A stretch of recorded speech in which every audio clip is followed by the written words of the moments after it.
Hello, everyone, and welcome to a brand new episode of In the Spotlight with your host, Fallenwolf. Oh! So, last time we left off, Emmie, who is our main protagonist, is a catfisher who is homeless and lives in her car with her pet chicken. She makes her living by catfishing people in exchange, essentially pretends to be somebody else in exchange for having her dates pay for her food and also possibly giving her money for prostitution. It's not outright said, but it's heavily implied if I'm remembering from the last part correctly. But anyway, so the first part, she actually met her next quote victim, who ended up being a little different than what they implied themselves to be online as well.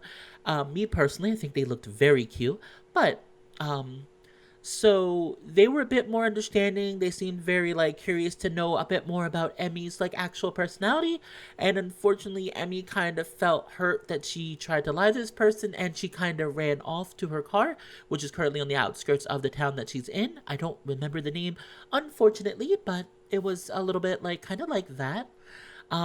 So that is where we left off last part.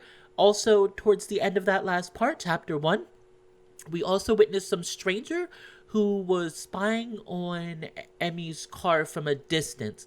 I am a little worried about that. I'm wondering if that's possibly an ex of hers or somebody she catfished who has more connections, or perhaps was heavily burned by her catfishing them. But with all that being said, though, we're going to get the swing of things to see what the next day has in store for Emmie.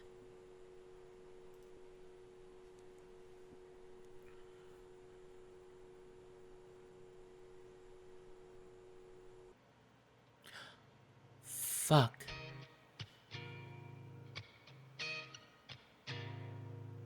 Well, that's a... well, that's a way to start. That is a way to start the video, huh? I... I forgot to charge my phone when I got it back. It's dead. The battery life wasn't great already, but since I dropped it the last time, it's been getting worse and worse.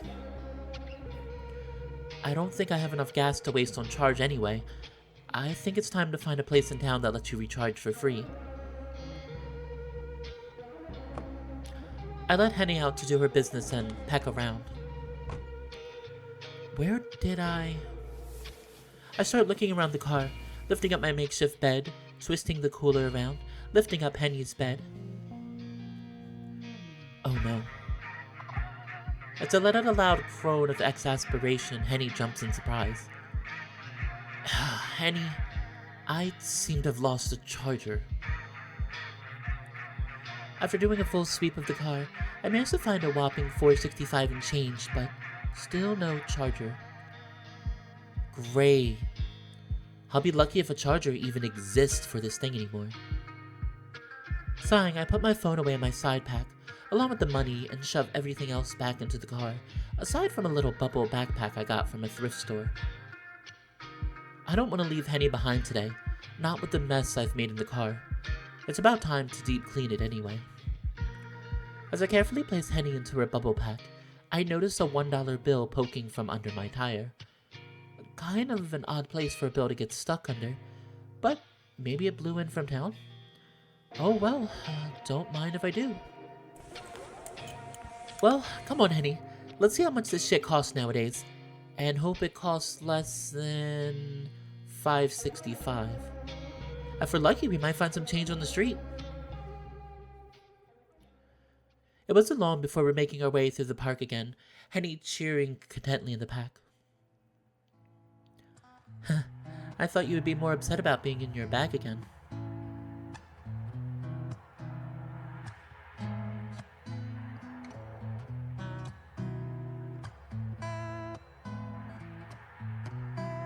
But it is a lovely day. The morning light cascades gently over the buildings.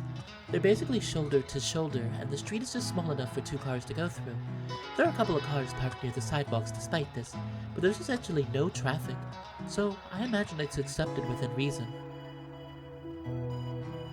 Additionally, There are small alleyways with only walking space that have more entrances. I imagine the building owners live in their shops or loan out the spaces. A cool breeze wafts between the streets, blowing some stray leaves my way as I take in the shop names. It is eerily quiet though, aside from the soft clucks from Henny. Ahead I spot what I've been looking for, an inconspicuous sign saying Pup Mart. Hopefully they have this ancient phone's cord. I've been fixing this thing over and over for years. I've no way to get a new one. It's basically my lifeline.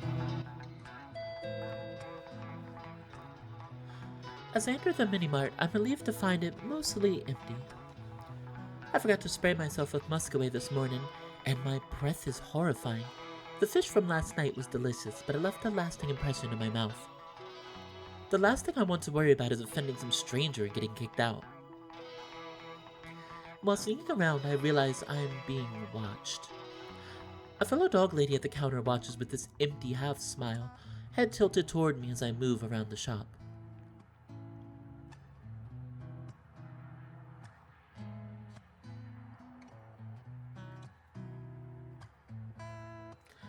Ooh, we have some dogs here. You know, I still don't understand what exactly Emmie is supposed to be. Is she supposed to be a dog? I mean, she kind of looks like she could be a dog, but I'm not 100% sure.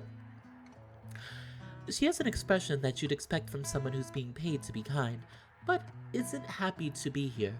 With my tense posture and stressed expression, I must look pretty suspicious to her. Straightening up and making sure my hands are visible, I force a smile that feels more like a grimace towards her. Hi! Welcome to the store! Can I help you find? The lady's face brightened suddenly as if snapped out of a daze.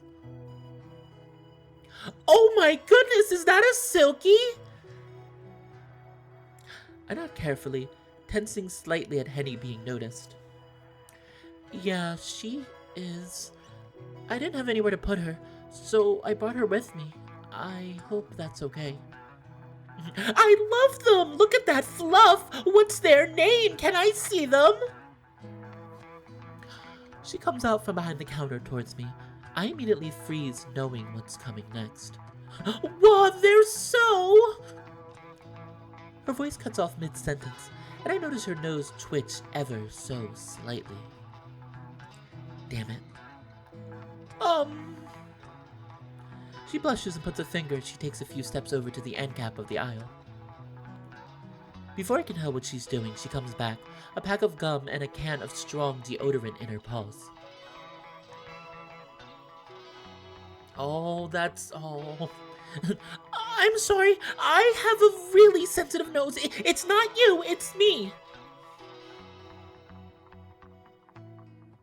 No. No. It's very much me. I respect her forwardness at least. I sigh heavily, which makes her fur stand up. Damn, that bad?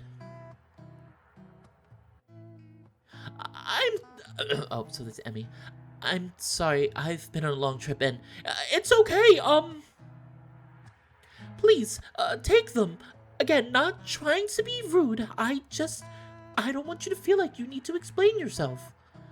Was there something else you were looking for? I try not to puff out another nervous sigh to spare her nose as I pop some of the gum into my mouth and spray myself down. Another layer of coverage of Minnie, though I can't imagine what the hell this is doing to my skin.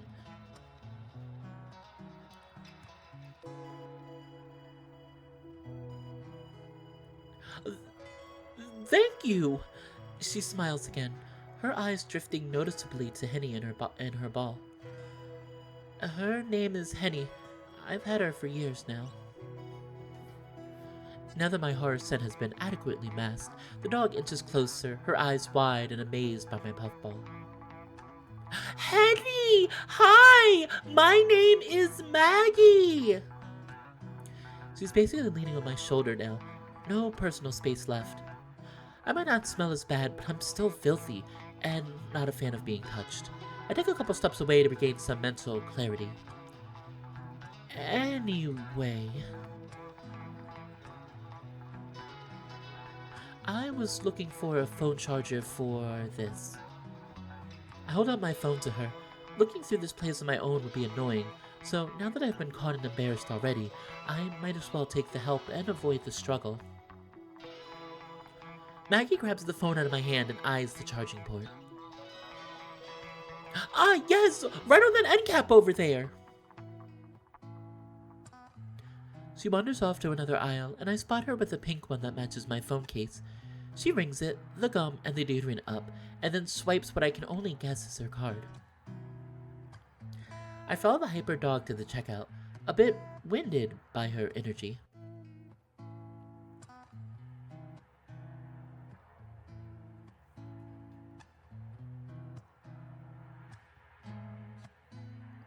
But she excitedly comes back from behind the counter before I can make it there, a wide grin plastered on her face.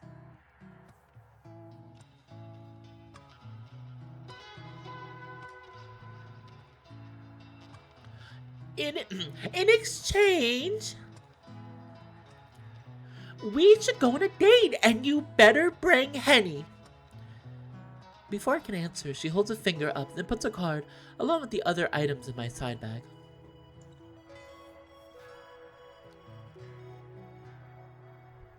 Let's be friends. I can show you around. I can tell you aren't from around here. I just nod along to whatever she's saying. I've accepted I'm not getting a word in at this point. Let me know your number too. Do you have a card? No, but if you insist. Eagerly, she hands me a notepad and a ballpoint pen that is in her front chest pocket, and I casually write the number down as best as I can manage. If she gets annoying, or I leave this town, I can always just ignore her. In an unexpected motion, she kisses the air by my cheek and gives me a hug. Thank you! She leads me to the door and points down the street. So down the street and to the left, you'll see a cafe. If you buy a drink, they'll let you plug your phone in. They have nice little sandwiches too. I think Amy is working today. She doesn't speak to strangers. It's weird, but I don't take it personally. I'll text you later. Let me know when you have a charge on your phone so we can meet up once I'm off work. She wiggles her fingers at Henny. Make sure you bring Henny too. Oh man, what's your name again? I'm so forgetful. That might be because I haven't told her yet. Not that she asked. But whatever, may as well stick to what I said last night to Adam. But it's okay. Thanks for the information, Maggie. See you later. Maggie giggles as she turns to get back to work. I give her a final glance and wave as I start out the door. She doesn't notice, however, she's already face deep into her phone, typing something furiously. Wolf. I follow the directions given to me, decompressing as I go.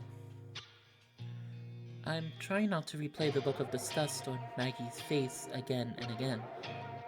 Though I fail, it will likely haunt me for a bit. Attempting not to focus on it too much, I look around noticing the town is picking up with a bit more life, though this must be a sleepier part of town as even now there are only a few people meandering about. Someone gives me a polite wave and I give it back. I'm not complaining. Personally, I prefer this low energy. Dodging people when you feel like a disgusting gremlin every day is exhausting. As I approach the end of the street, I find the place Maggie pointed me to. It's definitely a cute little cafe, with a tilted cup of coffee for a sign above the door. From the look of it, it's a very cramped space, which makes me feel incredibly nervous about going inside. Thank goodness she gave me that deodorant. Honestly, Maggie wasn't all that bad. She is actually helpful, more than I could have imagined. If we meet again, I hope it's a little bit more tame. I sigh to release some extra nervous energy, then make my way into the cafe. The shop has 3 little tables, 3 booths, and a minibar that has plugins. At the main counter, there's a small sign saying, "Please order before you sit down." Okay. I consider popping another piece of gum into my mouth, but decide against it for the sake of taste and look at the choices. There's no one at the counter, which gives me a moment to look. They have quite a few drink options, but I'm getting hungry again, so if I want to get a sandwich, my choices are limited. Bagel, egg, and salmon, or bacon and cheese croissant. Both are great choices for the price. My measly $5 and some change is just the right amount so that I can get a simple drink if I get one or the other. My stomach growls impatiently as I wait, the smells of the cafe making me antsy for my next meal. After a wait, a short doe comes out to take my order. She holds a cup of coffee in one hand, looking a bit haggard in contrast to the sweet diner backdrop. Ooh, she kinda thick. This must be Amy, as she doesn't say anything, just looks at me expectantly, so I order. Well, I'm not sure if I really think fish is a great breakfast item, like great breakfast food. So I'm thinking that I would personally get a bacon and cheese croissant. Even though I would really like it if it was a bacon, egg, and cheese croissant. But I don't know. I've never been believed that fish was really a good breakfast item. I mean, your breath's gonna smell and it just seems like a really bad idea, especially for Emmie, who's already worried about her breath. Something salty and gooey and buttery seems like it would be just decadent right now.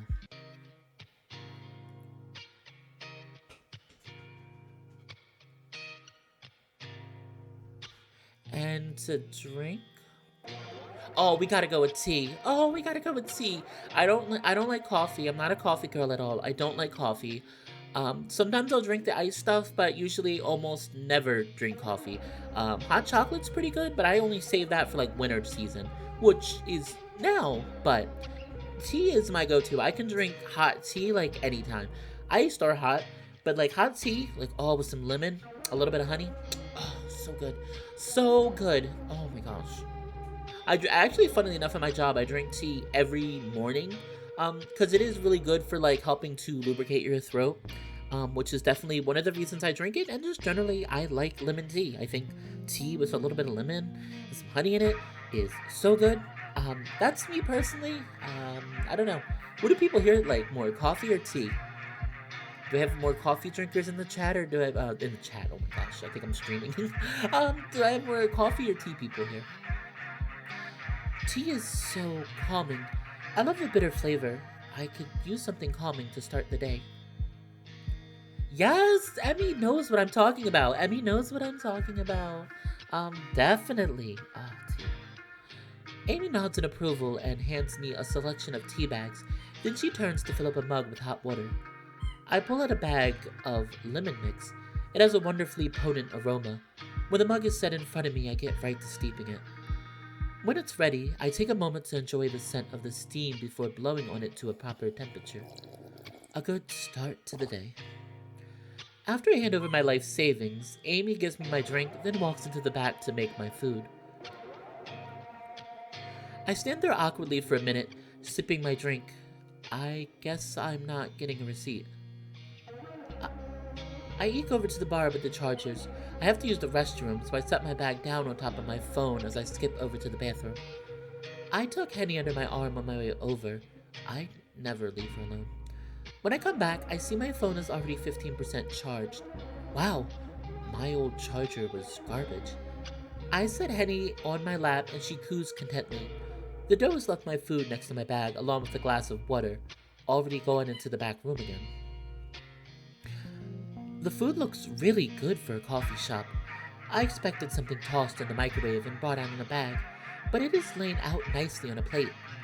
It's been sitting long enough to be eaten right away without being too hot. I hold a piece of crispy croissant down in my paw for Henny to peck at, and she gobbles it down in no time. I consume a few bites at a speed where I can still enjoy it. It's the perfect level of melted and the bacon is just crispy enough that the whole thing has a lovely crunch together. I give Henny another pawful of the sandwich, this time with some of the bacon and cheese. I make sure she gets first go with the water so that she doesn't have to struggle to get it out of the cup.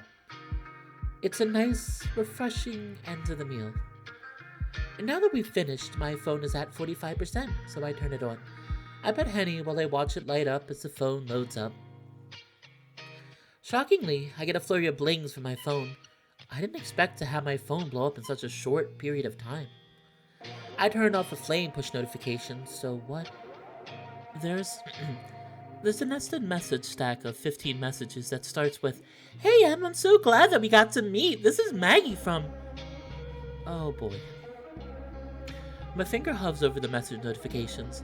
I feel drained already just looking at the sheer number of them.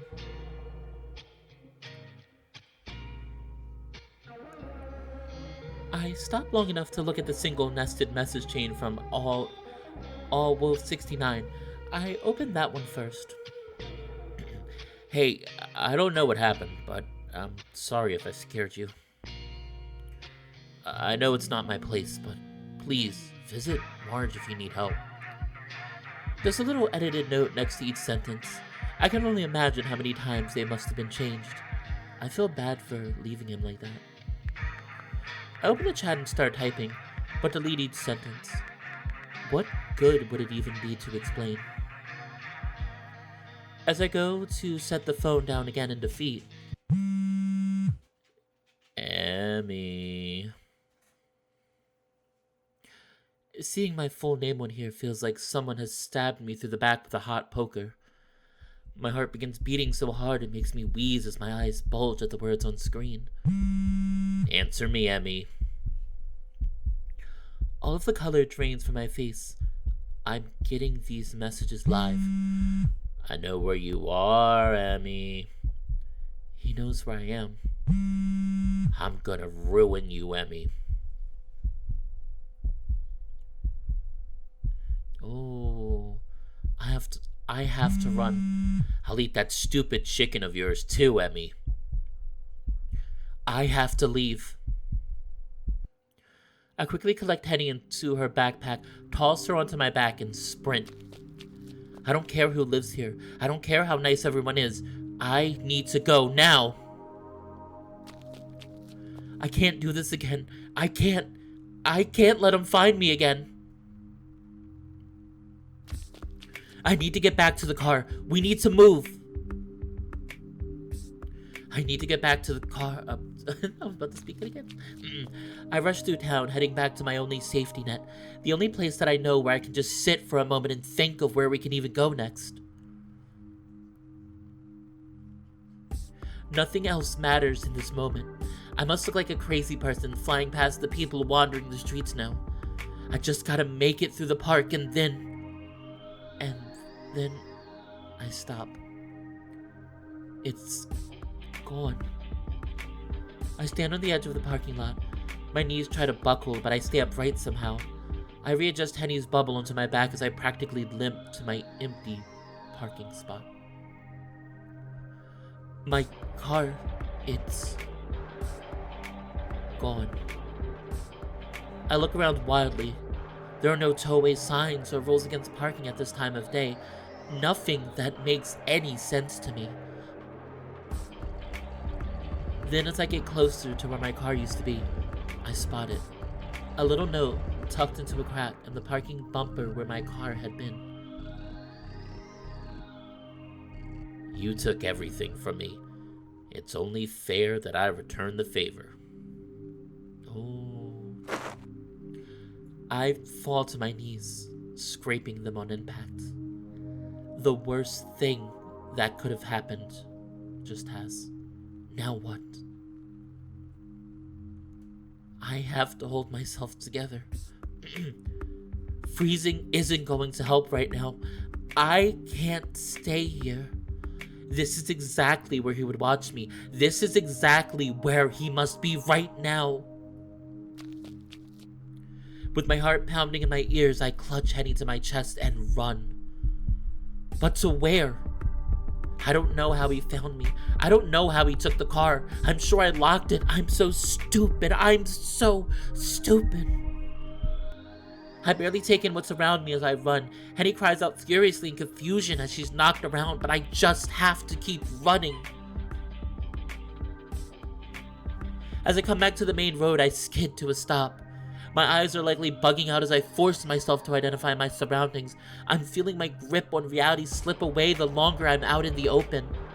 I recognize a little wooden sign swinging in the breeze, giving me a glimmer of hope within the terror. Marge's restaurant is straight ahead. I barely remember how I got here. It's as if I'd been directed by my subconscious thoughts. The place looks closed and the door won't open. But Adam's message said to come to her.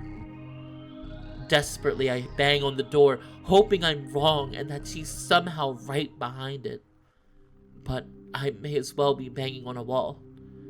I fall back against the door, clutching Henny's bag to my chest and steadily slide to the ground. I look around everywhere, acutely aware of every shadow and every sound. However, sitting down is the worst thing I could have done. The world is a swirling, colorful mess. I fumble around in my side bag without taking my eyes off the street. I need my phone. Maybe I could ask Adam where Marge is. I need to get away from the street. I don't have my phone. I must have dropped it at some point. I'm so fucking stupid. I can't move. I'm freaking the fuck out. I'm seeing eyes and all the shadows on the street. The air itself has begun to press down on me, making it harder and harder to breathe. Oi, girlie! You two already break up. Oh, Marge will whoop that boy good if you ask me to. My savior cackles at her silliness. The rustle of the bags and her flippers, the jingle of her keys, the soft steps of her shoes. She's here. Thank goodness she's here. But I can't move. My unblinking eyes and frozen posture give her pause. The old turtle seems to pick up a communication that I currently cannot voice, unlocks the front door, and nods for me to go inside. Without hesitation, I scramble inside like a creature on four legs, leaving the horrific visions behind me. She locks the door behind us. Now that I have a wall between myself and my nightmare, my whole body begins to shake.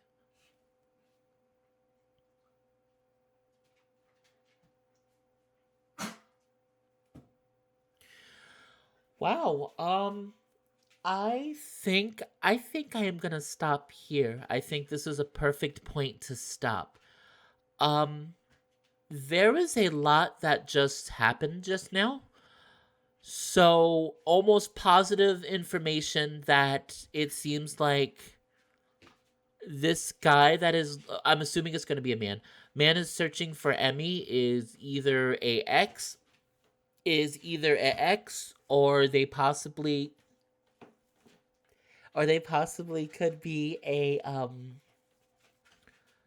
somebody that she catfished in the past who maybe had more feelings for her than obviously Emmie had for them. From the kind of like panic reaction she had, I'm get the feeling that this person is not the nicest person, to put it mildly.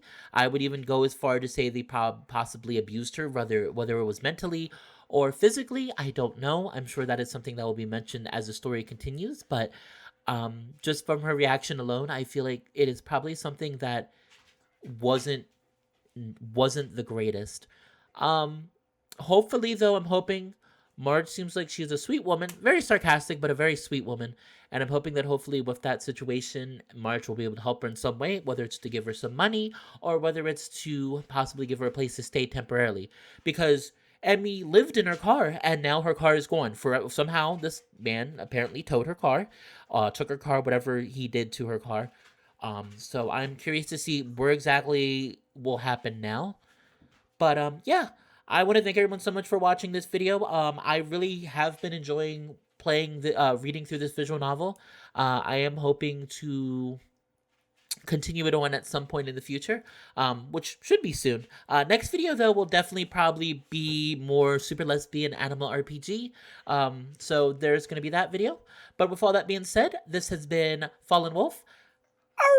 And don't forget, if you like my content, feel free to like, comment, and subscribe, and I'll see you next time. Bye-bye.